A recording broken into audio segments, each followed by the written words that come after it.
अमेरिकी राष्ट्रपति के भारत पर 50% के टैरिफ लगाने के तुरंत बाद ही 5 अगस्त को आरबीआई ने डॉलर रूबल ट्रेड को लेकर एक बड़ा ऐलान जारी किया।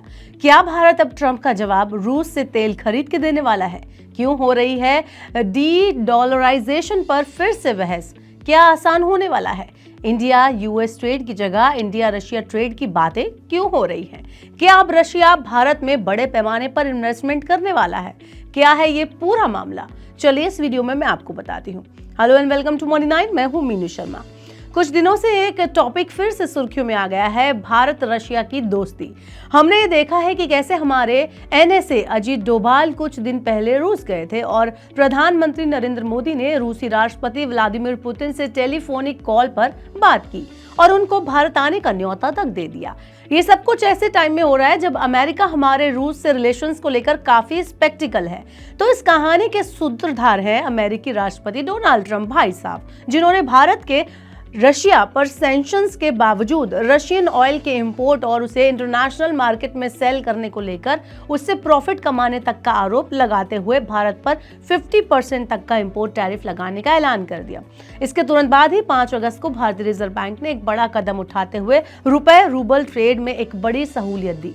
आरबीआई ने कहा कि अब भारत के जो भी बैंक ऑथोराइज्ड डीलर कैटेगरी 1 में आते हैं उन्हें बिना आरबीआई की परमिशन के ही रूस के बैंकों के लिए SRVAS यानी कि स्पेशल रुपी वोस्ट्रो अकाउंट खोल सकते हैं। यानी कि वो अब अपने आप ही कर सकते हैं, उनको आरबीआई से परमिशन लेने की कोई जरूरत नहीं है। और जो इन सब में सबसे बड़ी दिक्कत थी वो थी भारत और रूस के बीच का ट्रेड डेफिसिट। आरबीआई ने इसका भी सॉल्यूशन देने का एक रास्ता निकाल दिया। अब इसमें पड़े रुपए को रूसी कंपनियां सरकारी बॉन्ड, ट्रेजरी बिल्स और दूसरे निवेश जैसे इंफ्रास्ट्रक्चर प्रोजेक्ट के जरिए इन्वेस्टमेंट करके प्रॉफिट बुक कर सकती हैं। अब सवाल ये उठता है कि ये वोस्ट्रो अकाउंट आखिर है क्या? तो इसे आप इजी लैंग्वेज में ऐसे समझ सकते हैं, जैसे मान लीजिए रूस का एक बैंक चाहता है कि उसके पास भारतीय रुपए में पैसा रखा जाए, तो वो भारत के किसी बैंक में अपना एक अकाउंट खोलता है जहां उसका पैसा इंडियन करेंसी में जमा किया जाता है। इस तरह का अकाउंट वोस्ट्रो अकाउंट कहलाता है। अब इसी का स्पेशल वर्जन है SRVA। तो इसकी जो सबसे बड़ी खासियत होती है वो ये है कि इसमें पैसों को डॉलर या किसी दूसरी फॉरेन करेंसी में ना एक्सचेंज करके सीधे रुपए से रूबल में कन्वर्ट करने का ऑप्शन होता है। तो यानी कि ऐसा नहीं होगा कि पैसे यानी कि रुपए पहले होंगे कन्वर्ट डॉलर में, उसके बाद किसी और करेंसी में, सीधे ही आप रुपए को आप रूबल में कन्वर्ट कर पाएंगे। साथ ही आपको बता दें कि भारत और रशिया के बीच सीधे रुपए में व्यापार पॉसिबल इससे हो सकता है।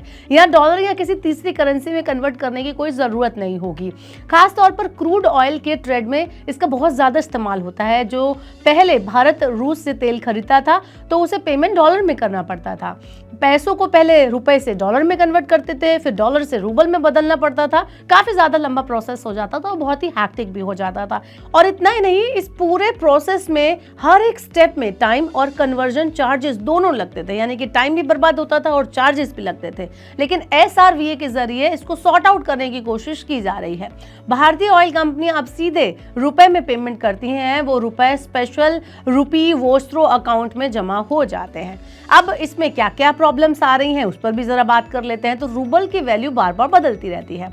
यूएस के सैंक्शंस की वजह से जो रूबल का एक्सचेंज रेट है वो बदलता रहता है और रूस की सरकार पर उसके रेट को कंट्रोल करने के आरोप भी लगते रहते हैं। तो इससे सीधे रुपए रूबल की अदला बदली आसान नहीं है और कई बार हमें डॉलर के रास्ते ही जाना पड़ता है। फिर एक बड़ी प्रॉब्लम आती है, वो है स्विफ्ट बैंकिंग नेटवर्क पर यूएस और वेस्ट का कंट्रोल होना। इन दोनों ही इश्यूज के सॉल्यूशन के लिए एक तो रुपए रूबल का डायनामिक एक्सचेंज रेट सिस्टम बनाने की कोशिश चल रही है, जिससे बीच में डॉलर का चक्कर ही ना पड़े, और दूसरा स्विफ्ट के बजाय दूसरे फाइनेंशियल मैसेजिंग नेटवर्क का इस्तेमाल करने के रास्ते तलाशे जा रहे हैं। और अब ये तीसरा आरबीआई का दाव, जिसमें कि अब रूस के पास जो रुपए SRVA में पड़े हैं उन्हें सिर्फ ट्रेड में नहीं बल्कि भारत के सरकारी बॉन्ड, शेयर और इंफ्रास्ट्रक्चर प्रोजेक्ट में भी निवेश किया जा सकेगा। और इसके अलावा एक और इंटरेस्टिंग आइडिया सामने आया है कि अगर रूस के पास रुपए हैं और भारत से वो किसी तीसरे देश को सामान बेचना चाहता है तो पेमेंट सीधे वोस्ट्रो अकाउंट से ही किया जा सकता है। ये भी एक तीसरा और बहुत ही शानदार ऑप्शन है।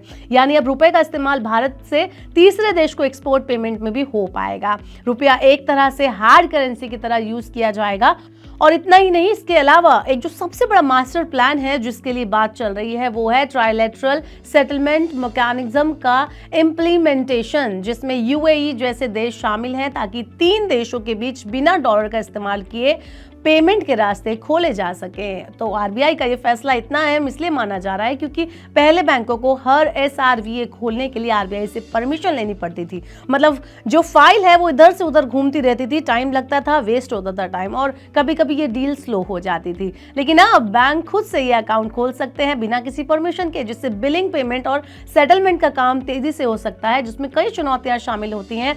भारत का रूस से खासकर तेल की वजह से इंपोर्ट बहुत ज्यादा है। इसका नतीजा ये होता है कि रूस के पास ढेर सारे रुपए जमा हो जाते हैं, जिससे कई रूसी व्यापारी रुपए की बजाय डॉलर से पेमेंट करना पसंद करते हैं, क्योंकि डॉलर को वो आसानी से बाकी देशों में भी खर्च कर सकते हैं या बदल सकते हैं। तो कुल मिलाकर आरबीआई का जो कदम है वो भारत और रशिया के बीच रुपए में कारोबार बढ़ाने की दिशा में एक स्ट्रैटेजिक स्टेप है।